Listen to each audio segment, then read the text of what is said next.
What's the criteria that you guys use to determine where you're going to go next? Well, the president's looking at crime rates in specific cities, and I think the elected officials in Memphis and in the state are asking for help on Memphis because of the crime rate compared per capita across the country. So Memphis is on his radar. He talked to me about Memphis over a week ago. So it's going to be a criminal operation. We'll be over there, the multi-agency operation to take criminals off the street, including criminal aliens that are in the country illegally. So that should start very soon. Every major city in the country has an illegal alien population, but not every illegal alien I consider a public safety threat, but many are, right? So whatever percentage of the criminals in Memphis are illegal in the United States, we're going to be targeting those folks along with our partners. So like we've done across the country in major cities, LA, Chicago and Boston are ongoing right now.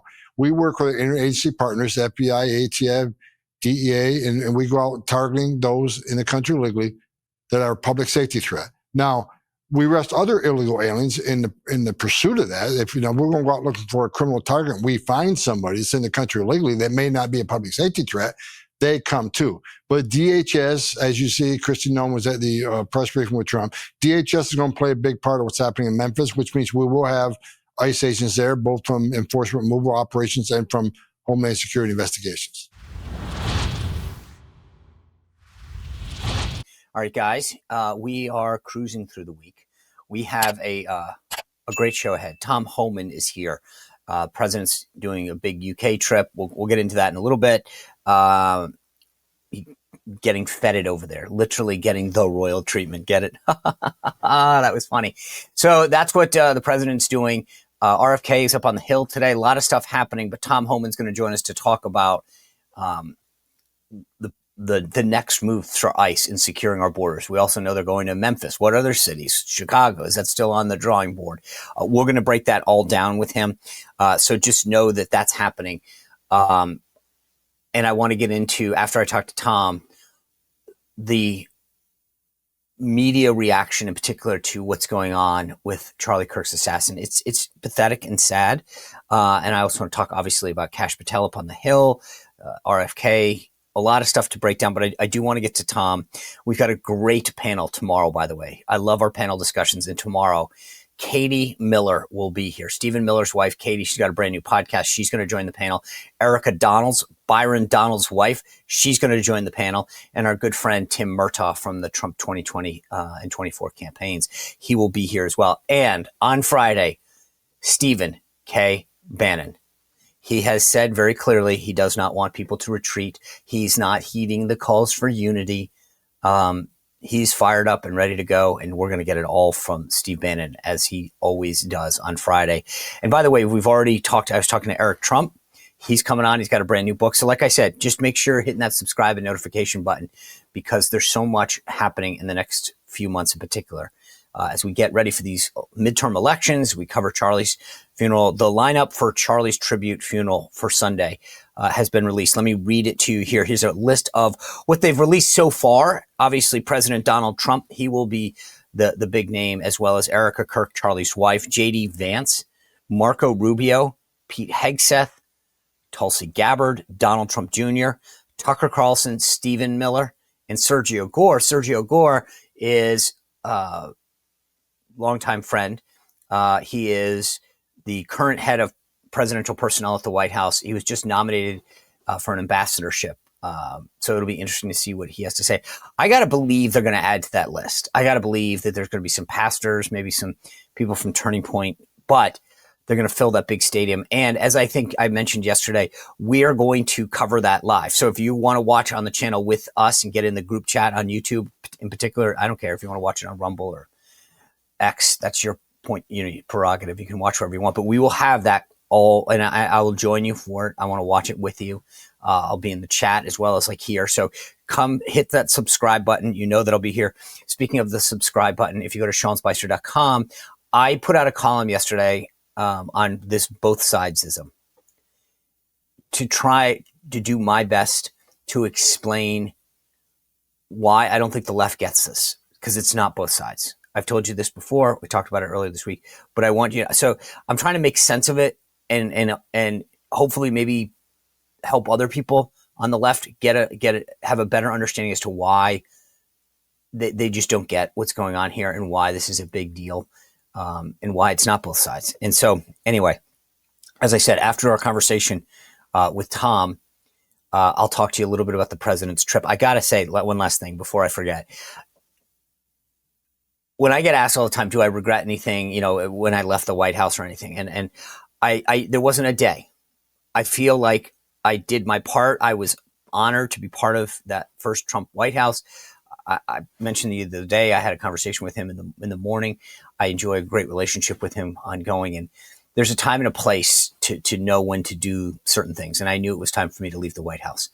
I say all that because the one thing that I wish I had stayed for during the first administration was that trip to London. It looked so cool. There's very few things that I have ever looked and said, I wish I was still there, because I had my time. I love doing what I'm doing now, but I'm watching him enjoy this trip over to London again and seeing the pool reports with all the staff that's there, Stephen and Scavino, Margot Martin, Stephen Chung, Caroline Levitt. And I'm like, that's the one trip that I think the pomp and circumstance of the royal family and the UK. I don't know. I say that because when I watched the imagery today of the president doing these meetings and the review of the troops, I got a little nostalgic and I thought, whatever. By the way, if you're in the DC area, I have a golf tournament that I'm going to do in the afternoon on Monday at Army Navy Country Club. It's called the Yellow Ribbon Fund. It provides funding and resources to the caregivers of wounded service members. You can go to yellowribbongolf.com, yellowribbongolf.com. If you're in the area and want to play, there's still some foursomes available. So please feel free to check that as well. Yellowribbongolf.com. All right. Without further ado, I want to get ready to bring in the president's border czar, Tom Homan. Before I do that, guys, I've told you before, we're doing a lot of Maha stuff over here, but when you're a Maha guy, or trying to be, but you're also a snacker, what do? Well, I've got the answer. Masa Chips, guys. These things are unbelievable. And these, by the way, I mentioned this yesterday. These are the originals. They had sold out. The folks at Masa tell me they're back in stock right now. I get the variety pack of Masa Chips though, because I really do love them all. And there's the blue chip. There's a lime one. There's a habanero one. I love them all. And by the way, they're the same people who are making Vandy chips now. So I love everything they put out. The cool thing about Masa Chips is that, and especially if you're a snacker, back in the day, I assume when I was growing up, everything was cooked in tallow, and now it's all seed oils. And with Masa Chips, there's only 3 ingredients: corn, beef tallow, and salt. I mean, if you're going to snack on something healthy, and Masa Chips are Maha approved. You see, every time I've gone to a Maha event, somebody's out there handing them out because there's none of the bad stuff and it's got amazing taste. They're really scoopable if you like salsa or guac or whatever. So I'm telling you, they're loved by thousands of people. I am become such a big fan of Masa Chips. And I think you should give them a try. And I'm going to make it easy for you. If you go to masachips.com/Sean, SEAN, masachips.com/Sean, and then enter code Sean, you get 25% off. So my recommendation, as I said, start with the variety pack, unless you know, for example, that you don't like the lime or habanero, something like that, then get what you want. But I'm telling you, I've loved them all. And I think as I mentioned to you, one of my son is a big fan of the habanero one. So depending on who's in your household, but I would go with the variety pack. That's just my 2 cents. masachips.com/Sean. All right. The last thing, we're going to bring in Tom Homan, but he's a great guy, but there's another great guy. And you guys know who I'm talking about if you're a longtime watcher, my buddy, Leo Grillo. What he has done for abused, neglected, mistreated, abandoned animals, because he does dogs, cats, horses. If you go to deltarescue.org, you'll see some of the videos and see what I'm talking about. I can't do it justice, but it started with one Doberman, and then Leo's mission just kept growing and growing and growing, and he does not stop. This guy is a machine. I've gotten to know Leo over the last 2 years. Personally, we text. He's such a great guy, and he's so driven to help animals. I love it. I've mentioned this before, but I told him, oh yeah, I've rescued 3 dogs now. And he's like, Sean, I'm not a shelter. I'm the world's largest no-kill sanctuary. So if you're an animal lover like I am, I literally have made a personal donation to Delta Rescue because I love what he's doing. I love the mission. So go to deltarescue.org. Please just join me in a personal contribution because there's no big government grants going to Delta Rescue. It's all people like me and you. That's why I put down my credit card, made a donation to Leo Grillo and the folks at Delta Rescue. So go to deltarescue.org and you'll see a little estate planning pull down at the top there. If you have an old 401k, a stock, something that can help Leo make this an enduring mission so it keeps going for generations, please consider doing that. deltarescue.org. Without further ado, let me bring in the border czar in the Trump White House, Mr. Tom Homan. Tom, good to have you back. Thank you. Thanks for having me, Sean. All right. So the president announced Memphis is the next city that he's going to. What's the criteria that you guys use to determine where you're going to go next? Well, the president's looking at crime rates in specific cities, and I think the elected officials in Memphis and in the state are asking for help on Memphis because of the crime rate compared per capita across the country. So Memphis is on his radar. He talked to me about Memphis over a week ago. So it's going to be a criminal operation. We'll be over there, the multi-agency operation to take criminals off the street, including criminal aliens that are in the country illegally. So that should start very soon. So the president, like he did in Washington, D.C., is trying to get the cities safe. How much of that is like your piece of this about, because, in terms of illegal aliens and criminals, is that part of you, or is that, where's that line between you're saying, Mr. President, there's more illegal aliens in this city versus that city? And I guess what I'm trying to figure out is when I said the formula, like obviously crime rate high, but could you have a high crime rate and maybe low illegal aliens, or is that sort of a scale that goes into the determination? Every major city in the country has an illegal alien population, but not every illegal alien I consider a public safety threat, but many are, right? So whatever percentage of the criminals in Memphis are illegal in the United States, we're going to be targeting those folks along with our partners. So like we've done across the country in major cities, LA, Chicago and Boston are ongoing right now.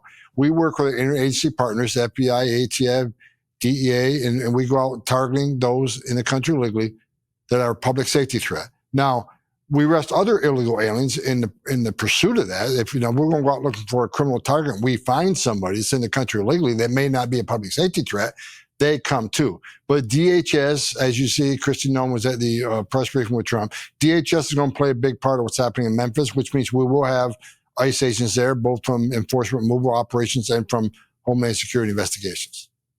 I've seen the president talk about other cities, Chicago being one of them. I actually had a conversation with him the other day about where he was going next. He was, just so you know, he was asking my input. I deferred to Tom Homan, just so we're clear. I said, but when you look at a city like Chicago, where the mayor there is very clear he doesn't want you, do you care? No, I don't care what the mayor of Chicago thinks. I mean, we're making the city safer. You ought to be calling the president and thanking him. Look, I looked at the numbers this morning. The Chicago operation already arrested several hundred illegal aliens, with the vast majority being public safety threats. I looked at numbers in Boston this morning. In less than 2 weeks, we had over 700 arrests in Boston. And that mayor there testified in front of Congress, said they don't have a criminal problem. They don't have a criminal illegal alien problem. Then we prove over and over again they in fact do, and it continues to lie. Governor Healy says she's not a sanctuary state. And there's a number of the arrests I saw just this morning, significant public safety threats, rape and murder that were released back in the community rather than calling ICE. So, the numbers in Chicago are great. The numbers in Boston are great as far as operations are concerned. But what President Trump is doing is trying to make these cities safer. And I've said it from day one, if they don't want to help us, if the mayor doesn't want to help and the governor don't want to help, then just get out of the way. We'll do it for you. Because President Trump committed to American people, he's going to make this country safe again. And again, every public safety threat ICE takes off the street makes that community that much safer. I mean, when you take 700 criminals off the street of in a city, is that city not safer? And for anybody to argue that it's not, They're just lying to the constituency. I think any elected mayor, any elected governor, their number one responsibility is protection of their communities, their neighborhoods. And again, I would think they'd be shoulder to shoulder with us, but it's not. I really, truly think it's a hatred of Donald Trump. They hate Trump more than they care about the protection of the communities. It's obvious, or they'd be working with us. You've been in this game a long, long time. In fact, you and I have had discussions about how many times you've retired, and you are one of the true public servants that has a calling. You're clearly not doing it for the paycheck, No. and nor for the attention, because I've seen the detail that now surrounds you safety wise. You are a patriot that cares about this country. You bleed it. You care about I've watched you emotionally react when you talk openly about some of these caravans with young children in them and how the toll it's taken on you. When did this shift, Tom? I mean, I just, to your point, I've been in politics a long time, and there were certain things that were like bipartisan to the extent that's a bipartisan, like safety of your citizens wasn't ever a partisan issue. Maybe funding for cops or for another detention center, something like that. But people generally were like, yeah, I want to keep my city, my town safe. And to your point, it seems like now these Democratic elected mayors don't want to put that. They literally will say, I don't want the help. When did that shift in this country? Well, I think under President Trump's first administration, Trump 45, sanctuary cities started standing up in defiance of President Trump's efforts to, secure the border and identify and arrest criminal illegal aliens. But it went bonkers during the Biden administration. For 4 years, ICE wasn't allowed to enforce the law. I mean, ICE was told they couldn't arrest illegal aliens unless they were convicted of a serious crime. Well, when they're convicted of serious crime, that's too late because someone's dead or someone's been raped or someone's been assaulted. So 4 years under Biden, we had an open border. We had more than 10.5 million illegal aliens come to the border, the vast majority released in the United States. ICE could not enforce the law. So I think for 4 years, people saw no immigration enforcement. So now that we're back and we're actually enforcing the laws enacted by Congress, they're shocked. I think they're not only shocked seeing it, the left, they're also worried about we're ruining their end game, because I truly believe for 4 years under Joe Biden, they had an open border. They released millions of people in the United States. Why? Why would they do such a thing? Because I truly believe they saw a future political benefit in having millions of illegal aliens in sanctuary cities, whether it's their future Democratic voters or whether it's because of the census rule that they'll be counting the census, which results in more seats in the House for the Dems. There's got to be a reason. They unsecured the most secure border in history under Trump 45 on purpose, right? So I think we're ruining their end game because they're planning on, we'll release millions of people into the United States. They'll ask for hearings. They'll play out the appeals for 5-7 years. And by then, hopefully there's a Democratic administration, no more amnesty to millions of people. I think when they see ICE stepping up and doing what they're doing, it's ruining their end game, their plan. I'll also say this, that what ICE is doing right now is not only protecting America, make America safer, it's one of the reasons we have the most secure border in the history of this nation today. And the data proves it. Today, we have the most secure border this nation's ever had. And it's because of the great work of the men and women of the Border Patrol and because of the great president we work with, Donald Trump, and his out-of-the-box thinking with executive orders. But a part of that secure border is we're sending messages to the whole world by these interior enforcement operations that we're looking for you. It's not okay to be here illegally, especially if you're going to be here illegally and commit a crime against a citizen. So I think what we're showing the people with 1,000 teams out there every day in the major cities of this nation is there's consequences. I think that prevents a lot of people from making that terrible journey to the United States knowing there's no free ride anymore. President Trump stopping that. No, that's it. The signal, the bat signal's gone. But I think, look, I'm glad you said what you did because I'm with you. There is a why that matters. If you know that you can close the border, and you and President Trump have shown that it's demonstrably true that you can do it. And that's what Joe Biden was telling us. He didn't have the power to do it, which is a lie. You have to ask yourself the why. And I think you put your finger on it, whether it's because they want more people for the census to get more congressional representatives or eventually more people. And Democrats can't give you that answer because I think that's when I breathe this, they go, I can't believe you're being so cynical. My answer is prove me wrong then. Tell me why you would do it. What other motive could you possibly have? Because we know that you can keep it secure. Have you ever heard a Democrat, and you've testified a lot, you've tangled with the best. Have you ever heard a Democrat give you any reason that made sense or that to try to argue other than the political outcome? No. Matter of fact, when I get into these discussions, I always ask them one simple question. What's the downside on a secure border? What's the downside unless drugs come into the country? What's the downside unless sex trafficking women and children? What's the downside unless no one suspected terrorists coming into the country? What's the downside on less sex trafficking? And what's the downside on cartels not making billions of dollars? What is the downside of having a secure border? Because a secure border means you got stronger national security. Because you can't have national security, strong national security, if you don't know what's coming in the country, where it's coming in, who's coming in, where it's coming in, why it's coming in. They can never answer that question. What's the downside in a secure border? There is no downside, so they can never answer that question. Yeah. You mentioned that you want some of these mayors and governors to get out of the way. But during the transition, Tom, you went a little bit further. You said, with respect to Chicago Mayor Brandon Johnson, if deportations are obstructed, if he, quote, impedes us, if he knowingly harbors and conceals them, I will prosecute them. Is that still on the table? Absolutely. You can't cross that line. And I looked at the number of 18 U.S.C. 111 prosecutions just the other day. We have, and that's impeding, interfering, assaulting, all that. We've had historic high numbers of those prosecutions because President Trump committed a while ago is zero tolerance. You put a hand on an ICE officer, you're going to jail. You throw a stone, you're going to jail. You spit on an ICE officer, you're going to jail. If you knowingly impede an ICE officer doing his duties, you're going to go to jail. And if you harbor and conceal an illegal alien, knowingly harbor and conceal illegal alien, that is a felony under Title 8 United States Code 1324. And what I've said is, when I was an agent a long time ago, because I'm old, but when I was an agent, I prosecuted U.S. citizens and resident aliens for knowingly harboring, concealing an alien in a home or a place of business. So what's the difference if we know there's a criminal illegal alien sitting in a county jail, and we know he's there because we got the kickback of NCIC. We have a record based on biographic, biometrical data that he is there, and that's our guy, and he's been deported before, and we have a warrant for him. If they refuse us access, is that not harboring, concealing? So I've asked DOJ to look at that and see what we can do. But President Trump made it clear. They've said for 4 years, no one's above the law. Well, either are they.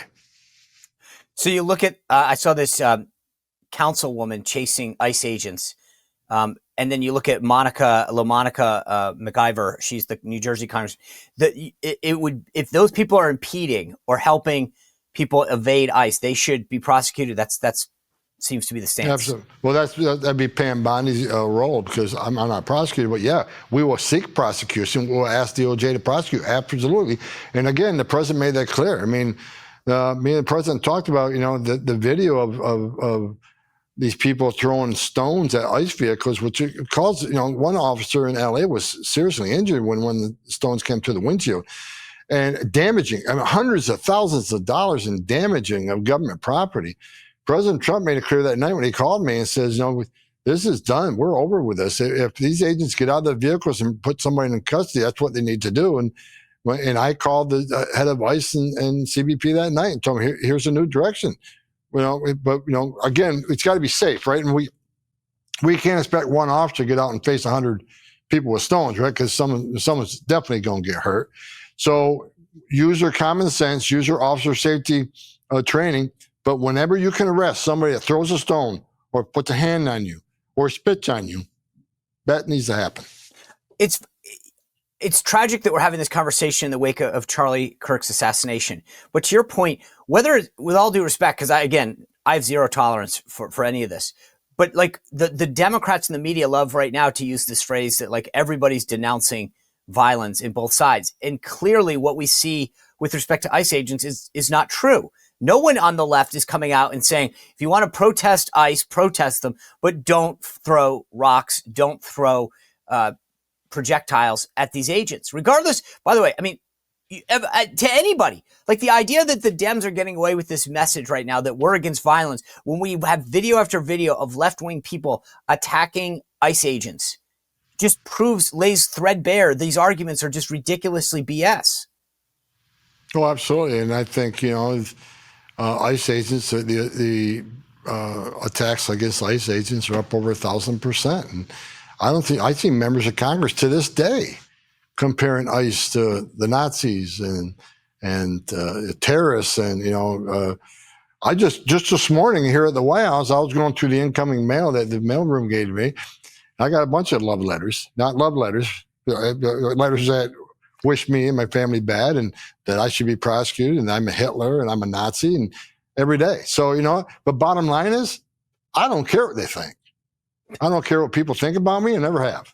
Because I know based on my 40 years of doing this job, over 40 years, 41 years, if they wore my shoes for the past 4 decades and saw what I saw and dealt with what I dealt with, they'd understand why this is important. Look, President Trump right now has illegal immigration on 96%, 96% decline in illegal immigration. There's been studies done that 31% of women that make that journey get sexually assaulted by the members of cartel, right? Under Joe Biden, we had over 4,000 aliens died making that journey on the southern border. Historic record. We had 250,000 Americans die from fentanyl overdoses coming across that border. Historic record. Under President Trump, when the border's secure and 96% less people are coming, how many women aren't being raped? How many children aren't dying making that journey? How many women and children aren't being sex trafficked? How many pounds of fentanyl isn't coming to this country killing Americans, right? How many non-suspected terrorists aren't sneaking in now, right? So if people would just look at the data and look at the facts, they would see that President Trump is saving thousands of lives every week. And that's simply what we're doing. So if you want me to call me Nazi for that, you want me to call me terrorist for that, okay, fine. We're going to keep doing what we're doing because I know, based on my experience and things I've seen, we're saving lives by the thousands. I just wish people would do some research before they start throwing stones because I think most of the protesters out there don't know the facts. If you walked up to them and asked, why are you protesting? They'll throw something out they read in the far left media that just is never fact-checked. Go to ICE website, go to the CBP website and look at the data that shows the vast majority of people arrested are criminals. And look at the lives we're saving every day. So they can say what they want. I don't care. I'm not going away. I'm not shutting up. And you shouldn't. You are literally saving lives. But it's also the flip side. I watched this young Ukrainian woman the other day get killed by a guy that was out 14 times. I feel like it was swept under the rug because they don't want to admit that that person shouldn't be here. And then you've got news out that per ICE sources, a drunk driver arrested by NYPD murder on Saturday after he fatally mowed down a 16-year-old girl who rejected his sexual advances. Tom, like, I don't get it. The people that we haven't caught up with yet are committing heinous crimes. And yet at some point I feel like they should go, you know what? This Homan guy's got something right. Yeah, and on top of that, not only the criminals, like I say, the vast majority of people arrested on public safety threats makes the community safer. Even the non-criminals, for a long time it was never forget, right? 9/11. They weren't criminals either. They overstayed a visa or here illegally. So, we got to remember the tragedies that occurred in this country and how we can prevent them. 9/11 Commission said we should never be stovepipes with law enforcement. You got cities like New York City, where the tragedy occurred, NYPD cannot work with ICE. And so they can arrest a criminal alien for a significant crime, rape of a child. He'll go to Rikers Island, but then he gets released, and they know he's in the country illegally because we dropped a detainer and letting them know this guy's in the country illegally. Please notify us and release him. I can't believe where we come from 9/11 to today. Never forget. Seems like a lot of politicians chose to forget. Yeah, and we went from never forget to, hey, we're forgetting every day. The last thing I want to ask you, Tom, is this. And I apologize if this is a naive question, but this is, is there a timeline? You guys have sort of prioritized the bad guys, the people who are in this country illegally that have committed crimes. Is there a timeline that you guys have in your head where you say, we hope to have all of those people rounded up by 6 months, 12 months, and then we'll keep working our way through? Or is it sort of it keeps going? just keeps going. I don't have a number. I don't have a quota. I tell ICE agents, if you run across somebody that's in the country illegally, you arrest them. Now, we're going to target the public safety threats and national security threats first, the worst first. But that doesn't mean forget about everybody else. Prioritization doesn't mean only these people and everybody else, just they're okay. Because here's the message we don't want to send. People say, well, he's not a criminal. But he needs to be arrested in the country illegally in violation of laws. It's a crime to enter the country illegally. Because here's the message we can't send. You can enter the country illegally. As long as you don't commit another crime, no one's looking for you. If that's the message we send, then people are still going to put themselves in harm's way to try to come to this country and be attacked by criminal cartels. It overwhelms the Border Patrol. And Border Patrol is busy with a so-called innocent illegal immigration. When you tie them up with resources, that's less resources on the line to stop the drugs, to stop the terrorists, to stop the predators, right? So there has to be a message sent that it's not okay to be in this country illegally. It's not okay to enter this country illegally. And let's remind everybody, there are millions of people standing in line, taking their tests, doing their background investigations, paying their fees to be part of the greatest nation on earth. But people are cheating the system ahead of them. It's not fair. We're a nation of laws. If you want to be a part of the greatest nation on earth, the first thing you shouldn't do is break our laws. Do things the right way. That's the message we need to send. That's the way you permanently fix illegal immigration. Amen. Tom Homan, thanks for what you're doing. As I said, true patriot. You continue to serve this country like very few people I've ever seen because of your dedication and commitment to the rule of law. And I know it's come at a dear expense to you and your family. So God bless you and thank you for doing that. Thanks for having me. Thank you very much, Sean. All right. Tom does not disappoint, does he? I mean, I think that one of the takeaways that I keep talking about is that it's not just the policy, which is obviously critical, but it's also the message. And you hear what Tom says and how he says it.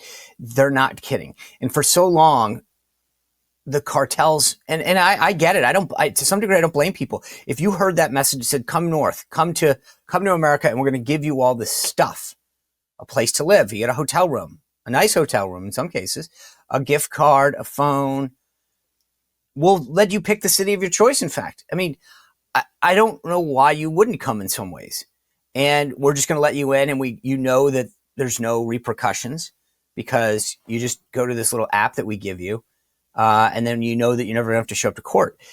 When the shift happened on the messaging, when President Trump came in and made it very clear that Tom Homan was the new sheriff, the signal went out. I think it's hard for the cartels to sell people on spending all this money on a dangerous trek when you know that when you get here, you're probably not getting in, and God forbid you do, you're going to get sent home. And you may not even get sent home to the place of your choosing. I think that's one of the big things that makes a difference is the message part. Because Kamala used to tell us, don't. And no one believed her for a reason, because it's like, don't come in the door, but if you do, we're going to give you all of this free stuff. Like, of course you're going to come in. It's like a magnet. And anyway, it's a big, big difference. And I think everybody sees it. I want to mention, as I mentioned, the president's off to the UK today. A lot of pomp and circumstance. Tomorrow, he has a press conference with Keir Starmer. And none of the media actually, they were like, oh, he won't do a press conference. It's almost like guaranteed that when you talk like that, he's going to do it. A lot of the sort of the pomp and circumstance piece was today. Tomorrow, I think, is going to be the more substantive piece when he talks trade and other issues with Keir Starmer, the prime minister. Today was about the royal family and blah, blah, blah, hoity-toity stuff. But he definitely looked like he enjoyed himself. And then he gets back Thursday night.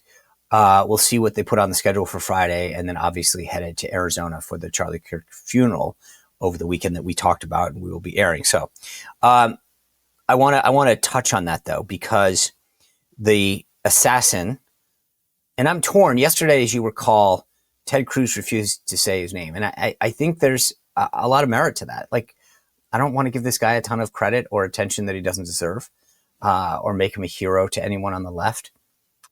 But anyway, he was in court, The only three words he said was his name, his first name, his middle name, and that's it. That's all we saw of him. 251-403-576. State of Utah versus Tyler James Robinson. Could you state your name? Tyler James Robinson. It was interesting because the text messages between him and his trans roommate have come out. And I know we're not supposed to talk about that. I know, because, if you remember CNN saying, what does this have to do with anything? Why are we bringing this up? Well, because I think we all had an inkling, and we were proven right yesterday when we saw the text exchange, that he literally says some hate cannot be negotiated out. I've had enough of this hate. And he says, here's what I wrote on the bullets and all that kind of stuff. The media has done everything backflip wise to try to make it clear that this has nothing to do with the left. This has nothing to do with ideology. I mean, they really don't want it to be, because they understand that then they can't ignore it and that they can't silence or censor us for bringing it up. But if you recall, when Spencer Cox, the governor, was talking about it this weekend, they said, why is that important? Why are you discussing that? And I think we all know the answer, guys. It's just insane that they literally are so bought in on the leftist ideology that they can't admit that it's possibly a problem. CBS's John Dickerson, he had a total meltdown. He was forced to admit that this evidence shows that was clearly out of a hatred for Charlie and what he believed. That's the thing. It wasn't like he just didn't like Charlie Kirk. It was the ideology. Take a look. It's also important to note that the charges were aggravated by the fact, this is now according to Mr. Gray, they were aggravated by the fact that this was a political murder, that the aggravated murder was committed because of Charlie Kirk's political views. Yeah, he was not. You can tell he's trying to stumble through that, because he's like, I don't want to admit this, but the evidence is overwhelming and it's public, so I can't not say it. But it's a hit to their side. I want to play for you, though, another clip. It was on CNN. Now, you're probably like, why are you playing a CNN clip, Sean? Well, because it has Scott Jennings in it. So I'm just telling you that's why. But I want you to listen to this, because the woman that you're going to hear he is debating with is a woman named Kate Bedingfield. Now, she was a top Obama aide, and then the host is Casey Hunt. And I say all that because I want you to understand who the players are. And if you're listening to the audio version of this, I want you to understand you're going to initially hear Kate Bedingfield go at him, and then Casey Hunt kind of chimes in. But they keep trying to deny that there's left-wing violence. And like I said, on the other side, I get it. I wouldn't want to own this either. I'd be embarrassed of it. And not one of these leaders, and they, again, everyone keeps saying, oh, they're all denouncing it. They're not. Okay, I admit I don't listen to NPR or watch MSNBC, but where I don't even think, here's the thing, they're not even being asked. Now, when I did the morning meeting, Dan and Mark disagree with me on this, but the idea that I don't see AOC coming out, I don't see, because the NBCs, the Politico, the New York Times, the Washington Post isn't asking them to address it. They're not saying to them, excuse me, can you tell me, do you think that some of your rhetoric has caused this? Do you think that you need to denounce these youth that believe that violence isn't acceptable? They're not asking them that. I mean, maybe they really are denouncing violence. Sure, I'm not doubting that, but I'm saying that the media is also complicit in this entire thing. For years, they've allowed people to create this narrative that Donald Trump and the MAGA movement is an existential threat to democracy. Hitler, Nazis, fascist, misogynist, because that's how so what do they think? They are part of the problem, if not the driving part of it. So I want you to watch this clip. It's a little long, but I think it's important to understand the mindset. You see it together today, the media and the left-wing pundits, how they can't grapple with what Scott's telling them. Take a look. Groups. And I think when you start to bleed those two concepts together and create this notion that in this incredibly fraught moment, in the wake of this horrific shooting, when you foment the idea that we have to be at each other's throats politically, I think that's a dangerous place to be. Why did I do it? I had enough of his hatred. Some hate can't be negotiated out. So can I ask you? He has flat. Scott, just explain what you just read. That is the message. that the shooter, Tyler Robinson, sent to his roommate. That is what he said. He also engraved the word, "Hey, fascist, catch," on the bullet. For 10 years, we have heard nothing from the left but that Donald Trump is a fascist, Republicans are Nazis, authoritarians, destroy the Constitution, But that's also bloodbath, part of the dictator for a day. And he wrote it on the bullet. So can I ask you? And he's been obviously marinating in some kind of information that radicalized him based on what he heard in the air in this country. So does the shooter who assassinated Melissa Hortman, who was a stated Trump supporter, whose roommate said Are you he was trying a to Trump equate these does two he things? I'm sorry. represent? Can you let me finish my thought, please? Please. We're talking about two people in politics who both. I'm asking you, does that shooter represent the entirety of the MAGA movement? Of course not. I would never argue that. I don't think you would argue that. So why is it acceptable to use this moment to argue that somebody, a sick individual who committed a horrific crime, How do you know he's sick? is somehow Are you here to argue for his sanity? I'm here to argue. All I know is what the prosecutor said today. He read very lucid messages from a shooter who was motivated by political hate, who had a plan to get away with it. He did not sound like a deranged person. He sounded like someone who had decided to take it upon himself to rid the world of someone that he hated politically, that he thought that the world would be better off without that. That's different than some deranged lunatic showing up off the street. His actions were horrific, but to assign the specific hateful, violent, awful actions of somebody on an individual on the right or an individual on the left, I don't know that to you're the right about what entirety happened in of the Minnesota. political conversation is incredibly dangerous and irresponsible in this moment. Well, I think it's dangerous and irresponsible for nobody to take responsibility for 10 years of the use of the language fascism, Nazi, authoritarian, so on and so forth. It's on the bullet case. I have seen nothing but Democrats in the wake of this murder saying that it was awful. You've seen nothing? I have seen them literally nothing? Elected Democrats, I have seen them saying nothing but it was horrific, that they condemn it, that they are sorry for his family, that this is an... So she sees nothing. Nothing. No Democrats have said anything. She did try to tweak it at the end. Elected Democrats. I got a list of bad, stupid, crazy stuff. And I'm glad that we're doing this. We're calling these people out. There's a difference between free speech and hate speech. I've talked about this all week. The left doesn't like us because we exist, because we support Donald Trump or because we're pro-life or support the Second Amendment. They don't think we should exist. They want to cancel us merely for having the thought or the position on the right. They want to kill, censor, cancel us.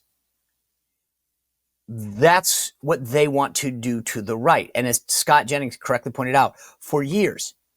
And no one's telling these people that that's not okay. They might denounce the shooting. That's missing the point, though. They're saying that, in this particular case, it's wrong. But where are they saying that violence is never the answer? Where are they saying that, yes, you know what? The rhetoric when we said that your side posed a threat, what do you think was going to happen? If you tell someone a threat is a problem over and over and over again to your way of life and existence, what do you think you're going to do if you tell someone that they're Hitler over and over again? Ted Cruz and I were talking about that yesterday, right? At some point you go, well, Hitler's bad. I got to stop Hitler. Of course you would. Why wouldn't you think that that was the right way? Because you've been told by everybody, by the way, social media, your teachers in your classroom, the media, they all, Trump bad, threat to the Constitution, undermining the Constitution. Well, gosh, we got to do something. But the idea that she's seen nothing negative about Trump, Kirk from the Democrats. And I got to show you this. This is another one. I want to lay the context for you because you heard the exchange that's out, right? So the shooter, the assassin, is in this message with his trans partner and saying, hey, I had to do all this. This is how ABC, not some random affiliate in Boise, Idaho, or California, or Miami. This is the evening news. The ABC Evening News correspondent describes the exchange. Take a look. We have seen an alleged murder with such specific text messages about the alleged murder weapon, where it was hidden, how it was placed, what was on it, but also it was very touching in a way that I think many of us didn't expect. A very intimate portrait into this relationship between the suspect's roommate and the suspect himself, with him repeatedly calling his roommate who was transitioning, calling him my love, and I want to protect you, my love. So it was this duality of someone who the attorney said not only jeopardized the life of Charlie Kirk and the crowd, but was doing it in front of children, which is one of the aggravating circumstances of this case. And on the other hand, he was, speaking so lovingly about his partner. So a very interesting and, as Pierre said, riveting press conference, David. I'm actually a little blown away. It was a very touching moment, an intimate moment that reporter Matt Gutman said. Now, the backlash was fierce. So today, this morning, I think it is, he put a tweet out that says this: yesterday, I tried to underscore the jarring contrast between this cold-blooded assassination of Charlie Kirk, a man who dedicated his life to public dialogue, and the personal disturbing tests read aloud by the Utah County attorney at the press conference. I deeply regret that my words did not make that clear, but let there be no doubt. I unequivocally condemn this horrific crime and the pain it caused Charlie Kirk's family, those who were forced to witness it at UVU, and the millions of people he inspired. You regret your words didn't make that clear. You said it was touching, dude, that it was an intimate moment, that he's lovingly trying to take care of his partner. No, actually read it. He's like, dude, I did it. He's not trying to protect him. He says at the end, like, hey, don't talk to the media, get a lawyer. Like, I get it. This isn't like, baby, I left you a pillow, I want you to be comfortable. This is like, what kind of a sick person are you, Matt Gutman, that you regret your words didn't make it clear? What is going on? And by the way, David Muir, you heard him say, thanks for your report. David Muir had a chance. He's the host. I know he's not getting a backlash, but he should.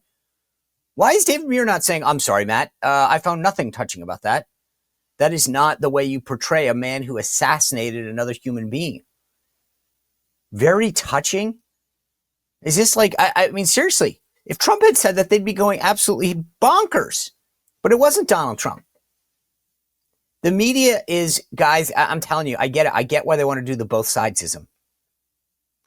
Because they're part of the problem. That's what they all think, by the way. I know David Gutman's the guy who said it.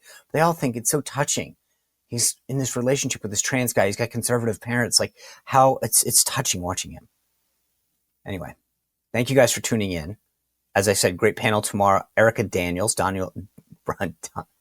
Byron Donald's wife, will be here on the panel with Katie Miller, Stephen Miller's wife, and our buddy Tim Murtaugh. So we have an all-star panel. If you haven't heard Erica Donald's talk about education, man, that woman is a dynamo.